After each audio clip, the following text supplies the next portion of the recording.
Hey everybody, Josh RV Nerd here at Bish's RV with the 271 Bunkhouse East to West Super Slide Della Terra. It's a floor plan that like everybody and their brother makes, but they all do it a little bit differently. And I tell you what, I'm really starting to see the attraction on these East to West models. They bring some extremely standout qualities that are hard, if not near impossible, to find in this class of RV. The taller ceiling is nice, but a lot of people do that. The full travel access on this is fantastic, but a lot of other people do that. Something almost nobody else in this class is doing, though, is giving us the ability to choose not just a queen bed, but a true queen, not one of the little shorties where Ted the Bed Goblin's gonna gnaw your feet off if they hang off the end of the bed, but a 70 by 80 king bed ability in one of these. Also, the underbelly is not just fully enclosed, because in this class there's a lot of brands that have either no enclosure or just the holding tanks, but the whole belly is skinned and it is forced air heated. Those are exceptional standout qualities you don't usually find in this class. There's also certain things like the fact that they went with a carpetless slide in here and a ventless flooring system to make this thing about as easy cleaning as it gets. And when you got little rugrats running around this thing, and you know, when they hop out of the rugrat racks in the back, which is what some of our viewers call the bugs, which I think is a hilarious name, they track dirt and everything everywhere. They can drop little Skittles and M&Ms and things, or little Lego head figurines. You don't got to worry about fishing that crap out of your floor vents on one of these. It is a fully travel accessible model. It has a direct entry bathroom door, which makes travel stops even easier. Not to mention it tracks, or it cuts down on more dirt. Well, less dirt, more dirt. There's less ability to track dirt in the camper. You get what I'm saying. Let's take a look at this thing, because I think it's awesome. I can see myself with this with my family for sure. Now, like I said, I think this layout speaks for itself. You've no doubt seen a super slide double over double bunkhouse countless times, either in your own personal, adventures, or here on our channel with, Uncle Josh, the RV nerd, or whatever. You get the idea. So I want to point out the things that aren't as obvious, like the fact that we have a 6'9" ceiling in here, opening things up. You'll see that in like Salem's Wildwoods, the Catalinas, J-Flights, a few others, but it really opens things up in here. Then combine that with the light and bright color palette, and it feels very large in here. And on a rainy day when you're stuck inside with everybody, you're going to appreciate that. Now I'm going to show you areas where they hit it, I think, out of the park, and areas where maybe we'd like to see a couple little improvements. Like, I like the big windows right there. It does mean they had to sacrifice some overhead cabinet storage, but the big windows are nice. Some folks may not appreciate the fact, though, that they're over here on the driver's side, the neighbor's side of the camper. And that is, without a doubt, probably the biggest Achilles heel of this floor plan in general, is that it's got about jack and squat for door side window coverage. It's just a symptom of this floor plan. Yet it remains extremely popular. And I think that's due to the fact that a camper like this is still a camper. It's not a glamper. It's not the kind of thing that most people by default look at and say, oh yeah, we're talking full time. And I sound like the Kool-Aid Man. Oh yeah. Imagine if the Kool-Aid Man and Randy Savage got into a fight. It'd be like, oh yeah. Then on the other side, like, oh yeah, oh yeah. Oh God, sorry, I did it again. Squirrel, I do it constantly. I'm so sorry. My point is, though, this is a camper where if you're worried about seeing outside of your campsite, I believe the general manufacturer's logic is, well, you're going to be outside. If you're going to be in here on a rainy day, you probably care what's going on out there less. I'm not saying that's the only way to look at this. I'm not saying that I wish I had more door side windows was wrong. I like door side windows. I'm saying that's probably why they do it. Now, back to the task at hand. Something that is awesome sauce over here is the totally carpetless nature of this floor plan, except for the carpet strip where I wipe my feet before some smart Alex says something. And I love you guys, by the way. Anyway, this is very, very rare. In this class of RV, there's only one or two other guys that are doing carpetless like this. Like Jayco's J-Flight is one of the very other few brands doing a carpetless slide. Where that's really nice is when you are feeding the kids, or a clumsy ox of a husband like me over here. I try not to make a mess when I eat, but I'm a clumsy ox. I'm always dropping crap down the front of me, You may also notice, for easy cleaning, you don't got to worry about sweeping stuff into the floor, because we are ventless. We're just all lino here with that nice little herringbone pattern. we're going to come back to the kitchen in a minute. I do want to point out one key thing while I have a good angle on it. First of all, that 12-volt compressor fridge, which is nice, nearly 11 cubic foot in capacity. But secondly, you see that skylight vent above, and you see the vent over the stovetop. So often when you see that, it means that there is not an outside vent like for the stovetop hood, meaning the heat doesn't really escape from the RV. That's not the case here. It does exhaust heat outside. It's just basically giving you like double mint gum. It's double the flavor, double the fun. Now, if we get up here, what you're going to see is that it's just a vent. There's no big special reveal or anything like that. I realize I kind of built that up unintentionally, but there is 12-volt power from those light sources nearby. If you wanted to upgrade a fan into that, it would not be hard. Now, let's take a deep dive into the bunks over here. So first of all, they're using a heavier than average grade of cloth on this. Now, can you still see a little bit of that light bleeding through the fabric? Yeah, a little bit, but it doesn't, it's not like a wet t-shirt contest curtain like a lot of brands give us. That is a technical term, by the way. The wet t-shirtins. That's RV Nerdism number 1, 2, 3, 4, 5, 6. Carry the 1. Divide by pi. Carry the 3. Repeating. 37. RV Nerdism number 37. Now, again, sharing the good with the bad. I like that it's a big, thick, heavy curtain. It is a single one-piece curtain, though. So if the kids or the guests or whatever want to, like, go to bed at different times here, they are kind of fighting for one curtain space. There's some pretty easy workarounds for that, though. Case in point, you can just use the top curtain for the top bunk, and then you can do things like, you know, hang a sheet or add a second curtain for the lower bunk. That is not difficult to do. It's not a big, expensive, you know, tricky thing. It'd be nice if it was done from the factory, but it's not. I love open-air ladder walls like this because it makes the RV look and feel nice. And the attention to detail in these bunks is fantastic. Each bunk has its own household, its own USB set of outlets, its own individually little click light. And the lights are in a position where the occupants of the bunk can easily reach them. But if you're mom and dad and you're going, all right, lights out, kids, you can do that. And did you notice both bunks have a window that opens for airflow? That's the kind of stuff I'm talking about when I say there are some really good attention to detail features here you don't usually find in just a stick and tin camper. It also turns out when you're doing an RV walk around like this, if the RV's not level and the bathroom door wants to shut on you, you can use the curtain and knock that off. Did you notice though, they have fully framed out the door jamb? That's one of those little detail things a lot of people ask about, like, why do some manufacturers leave that open? Well, East to West doesn't, you know? There could be a couple different reasons for it. Fact is, they just don't.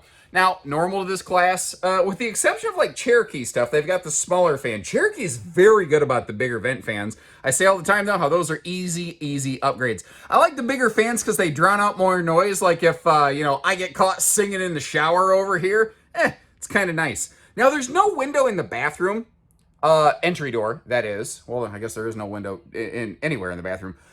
I don't know that I necessarily dislike that in here, though, for the privacy factor. That's just kind of me. There's also fantastic leg room around this toilet. Elbow, hip, shoulder room. If you are a bigger person, you're going to fit here just fine. And what's also kind of nice, it's porcelain. That is another one of those little more standout qualities in this classification here. Like a corner sink, you know, a full medicine cabinet, which is nice. Something that's also nice for nighttime. You got a motion-capable light here. Although, if you don't want it to be on motion mode, you can just be like, knock it off. I don't want it to be too bright. I want to try to stay. You guys, you ever go to the bathroom at night and you're on the toilet trying to do your thing, but you're also trying to, you're like working to stay sleepy? You know what I mean, right? Now, I'd be curious to know what people think about this decor. The seating, I think some folks might feel is a little bit light and bright in color for a bunkhouse, worried about, you know, maybe kids marking it up or anything. It looks extremely bright, and certainly it's on the lighter side of things, but if I get the camera a little bit closer, you get a little bit better view of how it's got kind of like a sort of sandy sort of look to it. It's not just a really light cream, but it is certainly on the lighter side of things. If that's an issue for you, there's definitely lots of other options out there, ranging from browns to almost like espresso black varieties of RVs who make this floor plan. And once again, a big thank you to that curtain over there for helping us get this gigantic gigantic pantry door open over here. That's big enough I could actually see somebody repurposing like the bottom couple shelves there as like dresser space for the bunk area, because that is really one of the biggest hiccups with a lot of bunkhouses like this. Until you get into a really big, like 35-foot private bunk room, you don't typically get a lot of good storage with them, and they've done what they could to try to avoid that over here. Now, something that's actually, I think, a bit of a miss here is there are power outlets under this overhead cabinet, but this is a stick and tin camper. It has hollow walls. I really personally feel like that outlet should have been moved down here a little bit. It probably wouldn't cost anything more. Do you think that would be a better spot, or is it better up here? Because I know for a fact the individual who manages this brand hawks these videos for consumer feedback. And I can't guarantee you he's going to do everything, but he has already made some improvements, like what we're going to see with the ladder accessibility to the roof out there, based on feedback from folks off these very videos. If you watch my videos all the time, you already know what I'm going to say. You know what I'm going to say. Big old spot for a wastebasket. Nailed it! Like, that is awesome. Now, there's something here that looks like a failed it, but actually is not. You look at that, it's all paneled off to the right. And remember, there was no access door on the other side of that L-shaped peninsula counter. That's because under that corner is an outdoor camp kitchen that we haven't really seen yet. Little stuff like this, like Coachman's one of the only brands I have ever seen that still does a classic little like boat anchor style tie back for their shade next to the stovetop. That is a smart, simple, easy little thing. I wish more brands did stuff like that. I don't love the open storage below the television. At least it's down low. When it's down low, it feels less threatening to me. I don't know why. When it's up really high, it feels wrong. But up top, we do have doors. And you might notice how the TV pivots around to face the slide out. Now, I think that's especially important on a floor plan like this for rainy day function. I talked about earlier how I think this is it's a family camper, not a big fancy glamper. It's got some nice glamping features, but at the end of the day, it's still a family camper. So it gives you a decent enough entertainment, and that's a 39-inch Furrion high-def screen, which is kind of cool. So if you wanted to add a Fire Stick or something to it, it'd be very easy to do. But it faces the seating when it needs to. But the thing is, there's a chunk of storage in the slide we haven't even looked at yet. And this is where I see some of that extra thought and attention to detail. It's cool that most sofas, jackknife sofas like this, they can fold down into a small sleeper. There's storage below them. That's normal. But if anyone's sitting at it, you gotta be like, all right, everybody get up. Kids get up. Dog, get off. Like, all this stuff. It's just one more thing in your way. Well, with that little drop-down access door, you don't have that. It still looks nicely finished off. You can just say, hey guys, pick your feet up real quick. You know, like when you're vacuuming and everyone's got to pick their feet up. You can do that here. But they also trim that out so you're not getting a splinter factory in your hand. And this is another one of those punching above their weight class kind of factors I like on these. Full extension drawers under the dinette, so you don't have to tear apart the dinette to get to all of the storage. Now, once again, the camper not level, they keep wanting to slide shut, so I employed the use of our handy-dandy power cord there to keep that thing pulled out. Now, something else that's kind of handy here are any of the lights that are up high, because this is a taller ceiling, they're just one click away. But what's really nice is every single light in this RV can be turned off manually, most of which are the little click variety like we looked at right there. There's the one motion light in the bathroom. And if we're going to be really technical, yes, there's a switch for the light above the stovetop hood. Notice once again, full, maximum privacy. There's no peekage going on around here. And that same logic for lighting persists here in the bedroom. The lights that you can reach easily, you can reach up and click. The lights that are a little bit taller, for those of us who might be a little more gravity friendly, well, they're just a click away. That's what's kind of cool about these. Now, both sides of the bed do have household and USB plugs. Let me get you down here in the bottom right of the room slowly, not to make you motion sick. There you have it. Now, if we're looking at this to me is one of the more outstanding features in this class. Usually in stick and tin campers, with almost no exceptions, like J-Flight, and Transcend are about the only ones I can think of off the top of my head that give us true queen beds, 60 by 80. Everybody else are those shorty little beds where Ted the Bed Goblin rips your toenails off. Well, that dude's for real, by the way. By default, all of their beds are at least 80 inches. You can get a 70 by 80 king in here as well. Notice that when you do that, it does trim back those little side drawers just a little bit. If you get the queen bed, they will actually stick out and basically match your full hanging wardrobe cabinet that you have on either side. Kind of like I personally would like to see that one set of outlets in the kitchen moved. I really sort of wish in that open headboard pocket so you don't feel like you're, the walls are closing in on me, man. I kind of think that's sort of where the outlets should be located. Household and USB just feels better for like phones and maybe CPAP use or something like that. I think if I'm looking at the width of this, I think there would be enough room on either side of that bed. Sorry. I'm not sure what was in my head came out of my mouth right there. What I was trying to say is I think there's enough room in that pocket for most common CPAP machines. I'm not a user myself. I don't know what the average dimensions are of those. What I've seen feels like would fit in there, but I haven't tried it.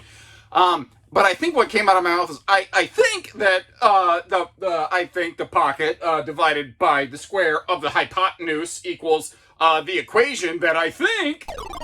And now, flipping around the other way, you might have noticed how the lights went out in Georgia. That's because we are officially in road mode. If you stop at a travel stop, all the lights are off or something like that. Now, obviously, when you're traveling, you've got 12-volt power, both from the battery on the RV that should be there, as well as from the pigtail, the plug from the vehicle into the trailer. So you should be able to power stuff up.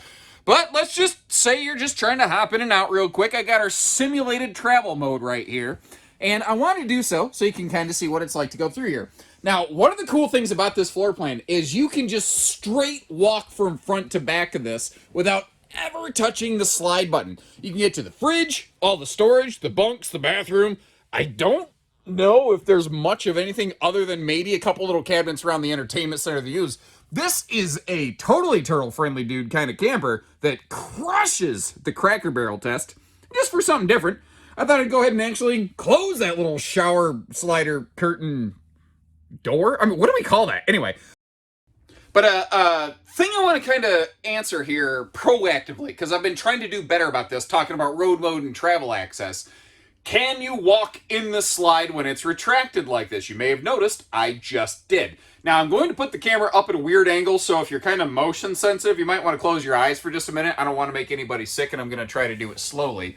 But if you notice right here, this is a rack and pinion slide. It comes in, it's supposed to basically hover just above the floor. It's not actually resting on the floor right now, nor should it, because if it did, it would grind your linoleum every time you slid the slide in and out.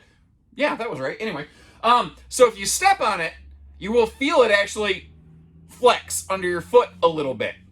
I don't think there's any problem with that. That being said, I'm sure if you talk to the Forest River lawyers, they're going to say, no, you should absolutely not be in the slide whatsoever, blah, blah, blah. What I'm getting at here is I can tell you from experience, I'm a person who does this all the time. Now, I also don't jump stomp this thing. I carefully just tiptoe as lightly as I can in the slide, and I frankly try to keep my weight kind of leaned up against the counter. Now, if you don't want to do all that, remember, you have 2 doors on this RV. You don't have to do the travel trailer tiptoe 2-step like Fred Flintstone doing his little bowling routine to come through here. Simply trying to bring a little bit more awareness to something that is not well discussed and covered in the RV industry. And I tell you something I like about these right away from the outside. I don't mind when a manufacturer has like a big, bold, aggressive exterior look about them. But so often these things, I swear, it's like, it looks like they gave me a set of markers and just said, you know, like I'm coloring the Bob Evans placemat, which is exactly what I do, by the way. You don't want to sit next to me at a Bob Evans. I am noisy like that, okay? Anyway, what my point is, this is clean, this is simple, it's straightforward. There's very little decal graphic work on the outside here. And in point of fact, basically it's a painted exterior for the most part, because you've got paint on that extra thick aluminum nose sweep. That's 67% thicker than like a common corrugated side, by the way, like we're looking at over here, so it can absorb those bigger, brutal, blunt headwinds. Additionally, it just, I don't know, it just looks nice. It looks nicely done to me. Now, this to me is one of the more standout qualities on East to West campers. Even here in what we're just going to call their stick and tin entry level unit. Remember, I just keep saying it's not just another stick and tin camper. They're bringing higher class, higher dollar features into a stick and tin price point, which I think is really their calling card. Now, notice how you've got a little coily sprayer hose with the garden handle on there. This actually reminds me of something. You know, I try to make jokes, but sometimes they fall flat. Anyway, battery disconnect. A lot of stick and tins have those. I love that it's in here out of the weather, though. Not to mention, you know, basically a docking center and a good size pass through. And I'm banging the camera on the walls as we go through. Look how nicely finished off that is up top, though. And that just like little things like, you know, the little hangers for the jack cranks right there. It's not major stuff, it's little stuff, but it's the little stuff that makes a big difference over time. It's those daily use features, functions, kind of headache qualities, you know. Now look at the power tongue jack over here. I had a pair of these kind of parked side by side. Power tongue jack is nice, obviously, but look at the right-hand camper's tongue jack. See how it's got the little, you know, kidnapping bag over the jack head right there? That is keeping extra weather off the jack head. That's not something I think is a massive, like, oh, you got to buy it because of this kind of feature, but every little ounce counts. Every little thing kind of adds up for me, you know? And again, let's talk some good news, bad news. The two mismatching steps seems like bad news. I personally feel that's good news. It's also something that can be kind of dealt with a little bit if you prefer dual stable steps. But if you have the RV in storage or parked, you know, at the roadside somewhere, like at a truck stop or whatever, a gas station in a parking lot, you can't always flip down the big stable steps. But those under the skirt steps in the back, you can always get down. And with this one having that easy full traveling access without bumping the slide, that means you can basically always get into the camper. It's nice that it's an anti-slam entry door.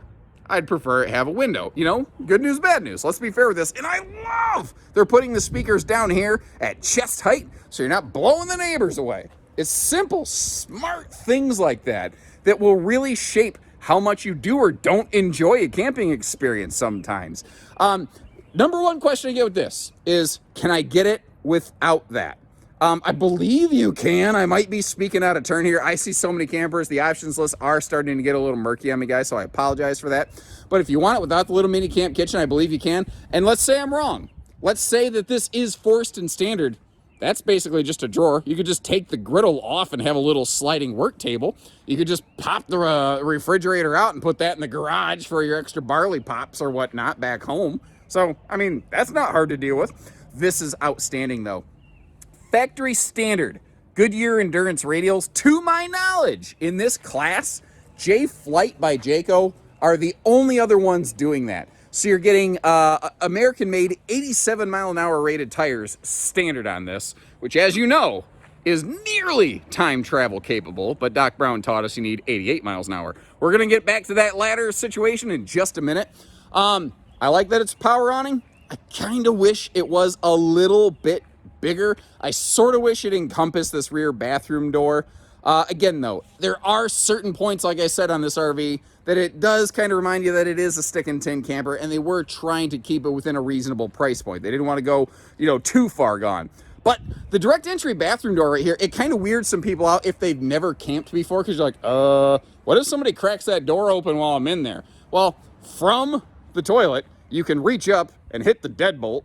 And at that point, Smokey the Bear should be the only one who's able to pry that door open. And if Smokey the Bear can get in there, you no longer have to worry about issues like constipation. Moving on from there, we got the ladder on the back here. The ladder is not a standard item. This ladder is actually something that we keep in stock in the part shop. I went in and I snagged one for display in this video so that you could get the idea that they are ladder capable. So many stick and tin campers And by the way, we're not looking at two of the same floor plan back here, you may have noticed, but they both have ladder mounts. It's become a standard issue item on these. So many stick and tin campers flat out do not offer you the ability to get up to that walkable roof for service, to clean off your slide before you close it up. Like here in the Midwest, there's so much tree coverage. There's always crap falling on top of your slide.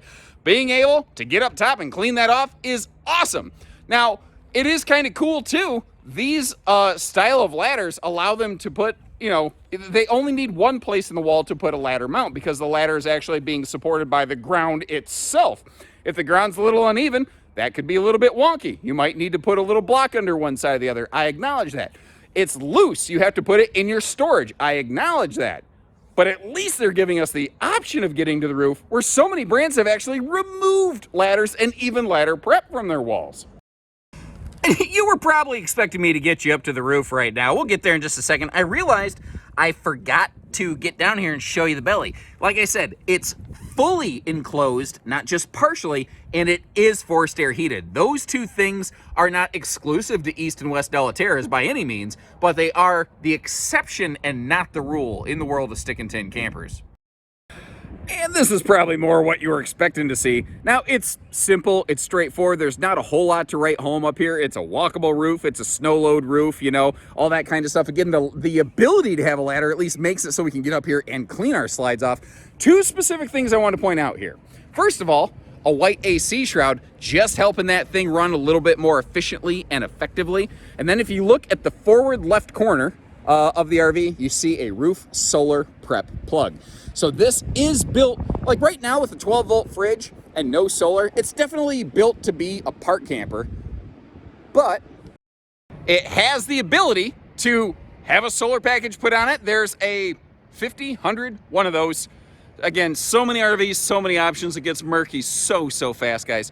But there is a factory solar package that's available, or we could kind of build and upfit something for you. If you want to go really heavy duty solar, you're probably going to have to upgrade some wiring gauges anyway, so kind of keep that in mind. I'm looking at myself in the viewfinder over here, and it never fails to amaze me that a guy with my level of male pattern baldness can still have a bad hair day.